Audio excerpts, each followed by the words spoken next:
Came into town and happened to notice a train on the west side of Valdosta, and it had a road blocked. It's called Boone Dairy Road. So instead of coming down, and he wasn't crossing St. Augustine, so we knew that that it would be a train heading eastbound. We did see the engine, so we came on down here. We saw another CSX on the main line, and it was blocking Fry Street. So we came, turned around through town, went around through the neighborhood, and got on the backside to see. Couldn't find an engine on either end of those cars. A little bit confused, since it was on the main line, it wasn't on a siding. So we came down here to Blanchard Street and happened to see these two locomotives pushing empties into ADM, where the peanut plant and the soybean plant's at. So this is the two engines coming back out. They dropped the empties at ADM, and now they're heading back out. The CSX crew guy, he came by and threw the switch for them, and so they're going to go down there and pick up those cars that we wondered about that were blocking Fry Street, and then they'll be coming by heading toward Naylor to a siding where they got instructions to go and set on the siding.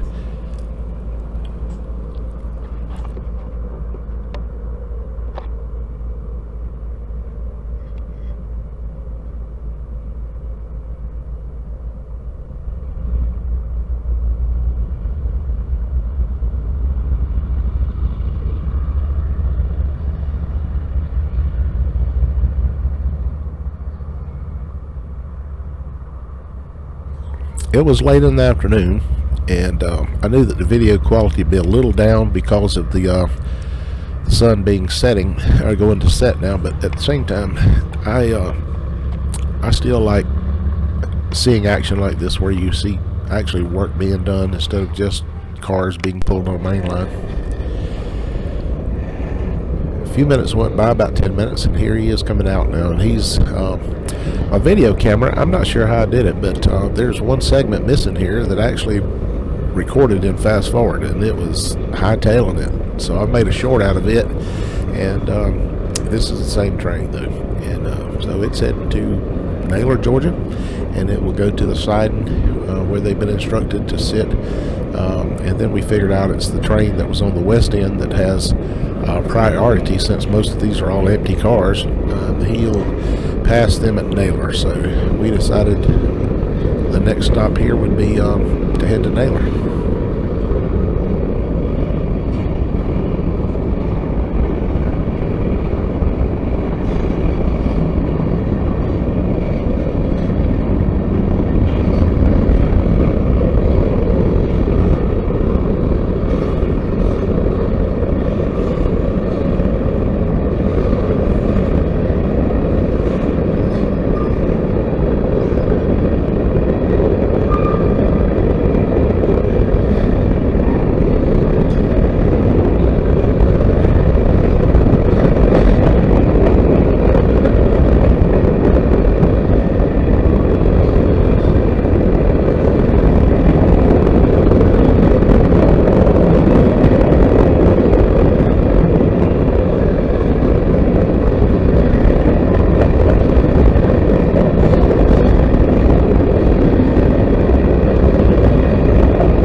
So we packed up the camera and the tripod, and we got into the truck, and it's about 12-14 miles to Naylor, and so we were on Highway 84 heading east, and it didn't take us but a little bit to catch up to it.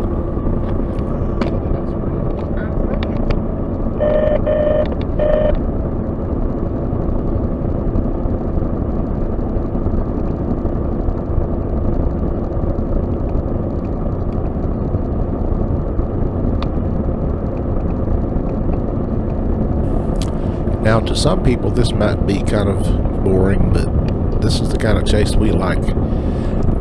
There's something about coming up on a train and watching it as it's at track speed. And the speed limit here, thank goodness, is faster than the train speed limit. So we're able to gain on him and get ahead of him before he got to Naylor. And I also knew that he would be slowing down because they had to throw the switch to get onto the side. So that would take a little bit of time. They'd have to slow down and do that, and then reset the switch. So we had time. We knew we had time to do that before we got to Naylor.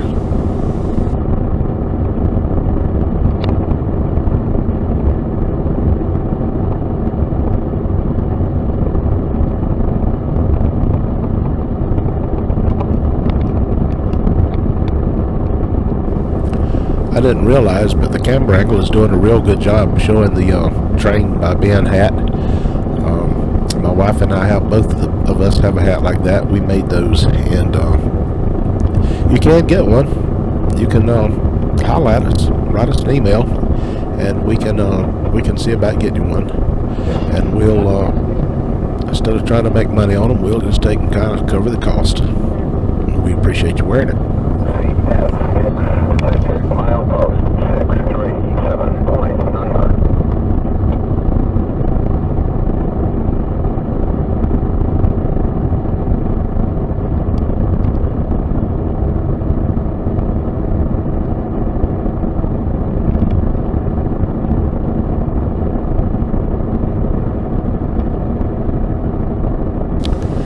Well, what better thing can you do than just ride down a highway just at dusk dark, videoing a train that's heading toward Waycross. A lot of people think we're kind of weird and crazy, and they're right. Now, how weird and how crazy, that's subjective, but we enjoy what we do. And I've loved trains ever since I was about 3 or 4 years old, big enough to stand in the floorboard of the car and look out over the windshield.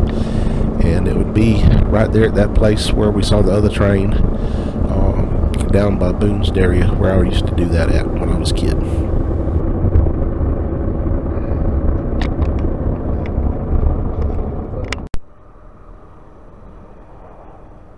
It should be the same one we saw at Clay Road. The same switcher that came by. 70 what?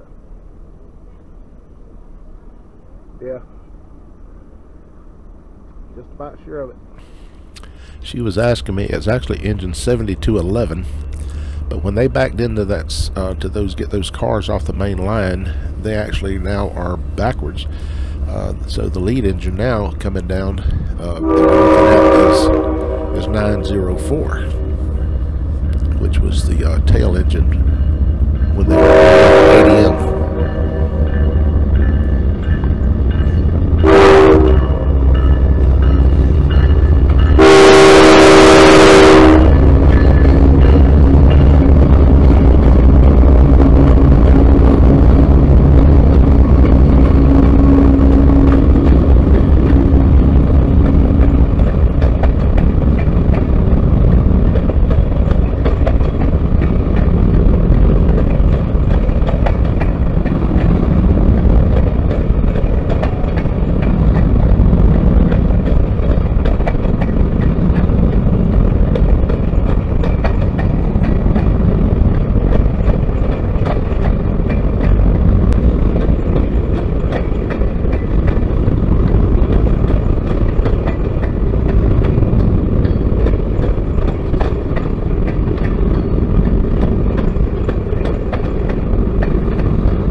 we knew they'd be slowing down and it would take a lot longer to do the video, so there'll be a couple of spots you'll notice that we pull some of the content out because they were definitely slowing down, coming to a stop, and we have another train coming, so we decided we would just take a little bit out, save you, spare the boredom, and appreciate you.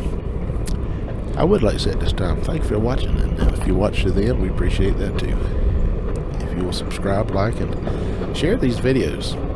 They're good for anybody to see. You don't have to worry about anything being on there that's going to be objectionable. So we appreciate anybody and all you folks that that follow us. Just know that we want to say thanks.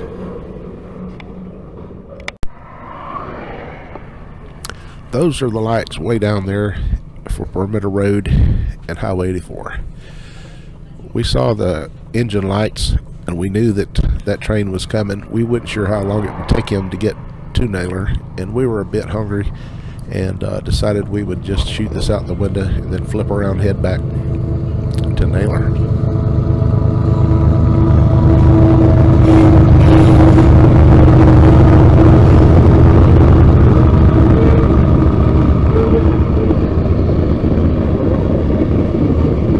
What it looks like in the dark.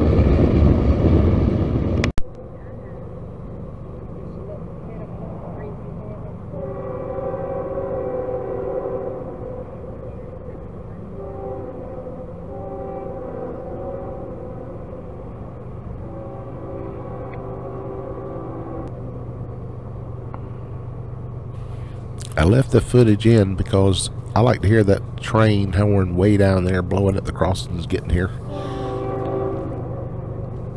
When we were here before, there was a car parked there at the crossing shining its light on the train. So this time I backed my truck down where I could put the high beams and illuminate the train for the video.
Wife said it was very exciting to be that close to a train in the dark. Into the night it goes. Thanks for watching.